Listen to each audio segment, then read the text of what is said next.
Hello friends, how to solve this type of numeric question using the simplification trick. 1 cross 3 plus 2 cross 4. 1 cross 3 is equal to 3. 2 cross 2 is equal to 4. 3 plus 4 is equal to 7. So we write 7. 3 cross 2 is equal to 6. So we write answer is 7 upon 6. Next question, 3 cross 3 is equal to 9.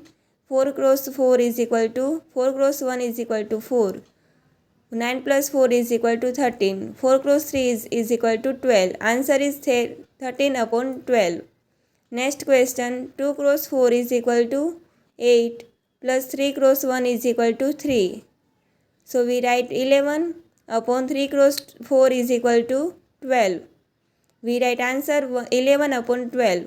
Next question, 3 cross 5 is equal to 15 plus 2 cross 2 is equal to 4. 15 plus 4 is equal to 19 upon 2 cross 5 is equal to 10. So we write 19 upon 10 is answer.